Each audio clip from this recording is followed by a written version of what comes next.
14. And we're going to start at verse 15. Amen. Amen. And if it's your custom to stand when we read the word, let's just do and follow the protocol of the house. Amen. Amen. Amen. Exodus chapter 14. I'm going to start at verse 15. And the Lord said unto Moses, Wherefore criest thou unto me? Speak unto the children of Israel that they go forward. Remember that word, go forward.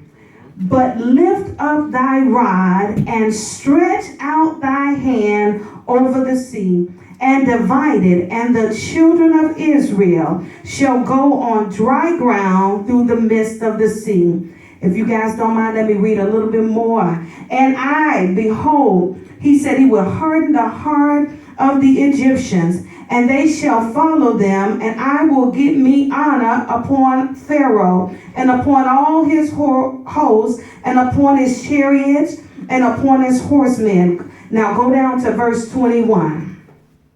And Moses stretched out his hand over the sea, and the Lord caused the sea to go back by a strong east wind all that night, and made the sea dry land, and the waters were divided.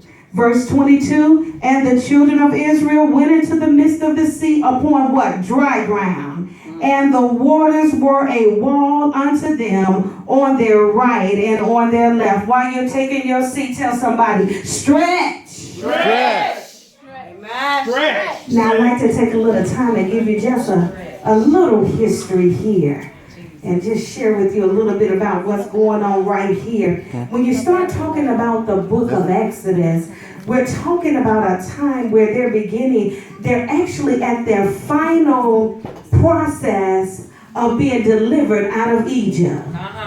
And so what's happening is, when you define the word Exodus, it's your exit out of one place into another. Yes. So God came and began to tell Moses his design, his blueprint for his people. It was never intended for them to stay in a place of captivity. And so what he did was he raised up a servant in the person of Moses. And he told Moses, he said, listen, I want you to go address the principality or the demonic spirit that's been holding my people back, holding them in slavery and in captivity. And what did he say? He said, go and tell them, let my people go. Yeah. Listen, God is good.